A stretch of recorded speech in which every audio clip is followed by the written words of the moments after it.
Hey guys, Kev here, and I just want to quickly go over the new Apache I got in. Pena Knives X Series Apache, marbled carbon fiber with the kickstop mechanism. So I'm really hyped about this one because you get sweet flipper action on this sub 3-inch blade, but you get no flipper to get in the way, so ergos still work for somebody with a large hand like mine. Now, I'm gonna go do a tabletop video of this as well, so you guys can see it, first impressions, because I've already unboxed this myself. I didn't do a video, so I'm not gonna pretend this is the first time I've seen it. I love this marbled carbon fiber. Absolutely gorgeous. Standard Pena sort of clip. I've never seen a Pena, one of these sort of style ones with a flipper on it. They're always the top flippers, which I thought I liked, but this is amazing, guys. I absolutely love this thing. The action feels dialed in a little more on the close. It's got cool acoustics because of the kickstop. Kind of has a little click to it when it kicks into place. And I'll show you this in the desktop, but you can see the flipper start to come out and then pop in. Detent is crisp. Some changes, I didn't know this right away, but they had to change the lock bar. See how it comes up a little higher and around the pivot? If you look at pictures of the normal Apache, it's kind of just like straight across, lower down. So there's no lock bar insert on this, which I don't think it needs. They obviously carbonized the lock face and there's no stick at all, at least on this one. Also, I'm pretty sure the Apaches were hollow ground. I can't be certain because I don't remember. I had one briefly, but all the other ones I had, except for, I can't think of, I think it was the slip joint, the Bronco I had, that was a flat grind, but every other one I believe was a hollow. This is a flat. So I don't know if those two changes were to save money because the kickstop was going to add a bit and they have to obviously license it, I think. So to keep the price around $300, he forewent, I don't know. He didn't do the lock bar insert or a hollow grind. I don't know if that's true or not, but I don't care. It feels fantastic in hand. So I just wanted to show you guys, I absolutely love this thing. I'm gonna do the first impressions now on desktop style. I'll add that to the end of this, so I'll catch you in a second. Peace. All right, so just wanted to do the tabletop sort of first impressions on the Pena X Series Apache with the kickstop. And guys, this thing, yeah, it's blown me away. I mean, I was literally spending 20 minutes earlier trying to see if I could find one in fat carbon so I could get another one, but luckily I couldn't. So look at this marbled carbon fiber. It looks amazing. This is what I wish was on my field duty. But man, is it gorgeous. Glad I got this instead of the micarta. You can see the bolsters here. You can see the belt satin on the freaking flipper tab, which is cool. Here's your screws. So I watched Shabaz's disassembly because I was interested in how this would come apart, and he was talking about how these were really shallow screws, and I've never had a problem with the screws on, let me zoom out, on the Pena knives. So I wanted to like feel it and see how shallow it is. So that's so it's a T10.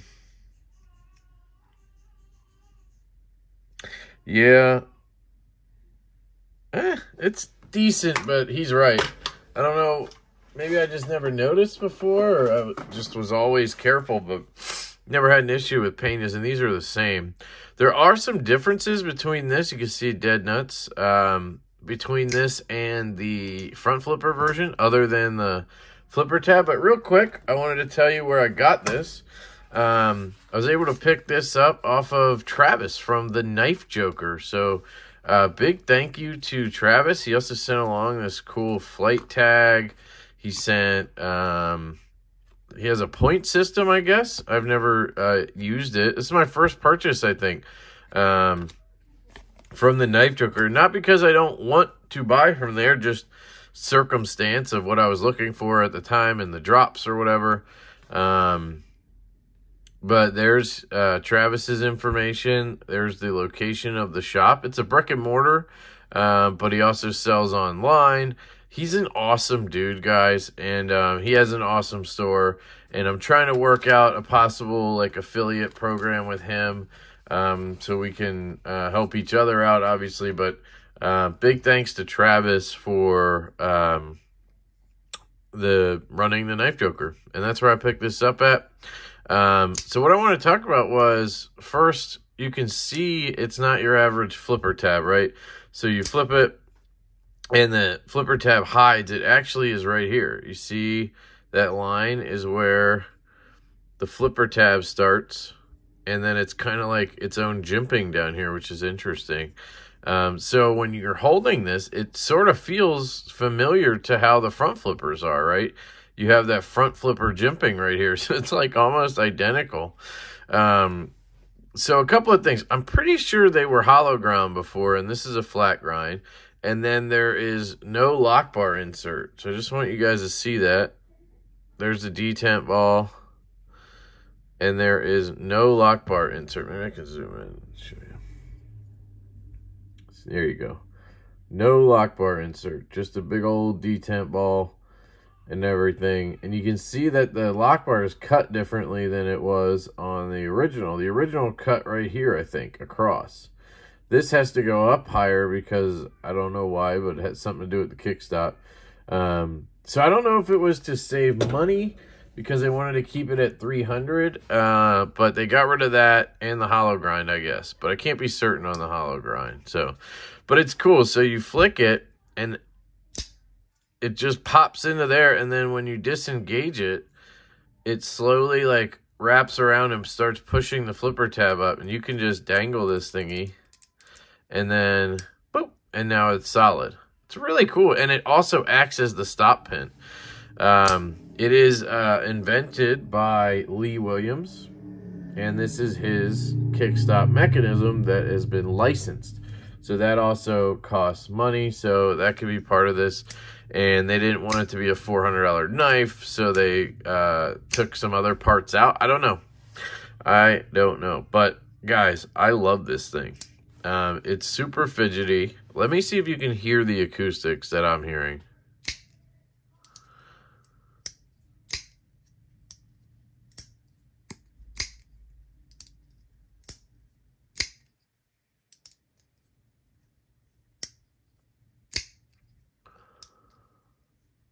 I don't know if you can hear it, but it just sounds better than a normal flipper does. For size comparison, and guys, this might be my favorite flipper now. I do have my other favorite flipper, which is the Slayback from Monterey Bay Knives here. I'm about to send this to MBK because it has a little bit of lock stick.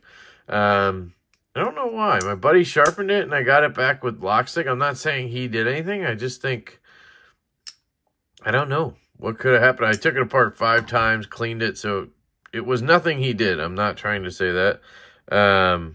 But it just, look at that edge you put on it, though. But yeah, just something happened. Or maybe I never noticed it. That's what I'm thinking. So there's a size comparison. The Slayback's 3-inch blade. So, I mean, the Apache's relatively smaller, yet I have a pinky sort of hanging off on this guy here, right? I can cram all 4 on. On this one, they all fit comfortably.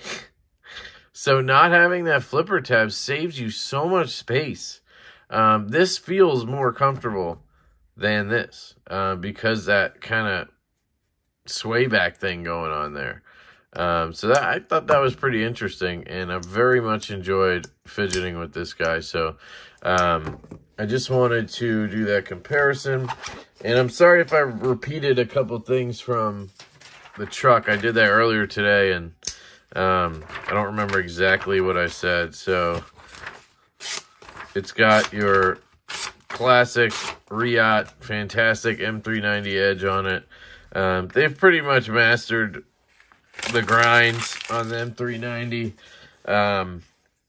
Got a cool swedge up here. It's the Apache you know and love, just with a little twist. And the action, I swear, on the close is better. I thought it would be worse because you don't have the weight of a flipper tab helping you kind of rotate around, because the flipper tab's attached back here, right? But it just has this very smooth, droppy shake action. I really, really like it. It does have a click that I was trying to have you hear earlier, right around here, and I think it's when they kind of touch. This touches that, and you notice it more when you kind of shake it down. I love that sound, that it has this extra little acoustic to it. Yeah, guys, I'm just in love with this. The detent is perfect. Like, watch. Just flies out of there, but it's not at all too strong. Like, that's a complaint I have about the whole haptic. This just is perfect. You could push button it if you want. You can light switch it if you want, and it's just beautiful. This is quickly becoming one of my favorites, and for a little knife like this, it might be my favorite of all time at this point. We'll see. It's new, so you know how that goes with me, guys, but I'm excited. So I'll hit you with a full review in a little bit, a week or whatever, and I'm going to carry this guy in the meantime and enjoy it. So I hope you guys have an absolutely fantastic day. I love you all, and I will catch you later.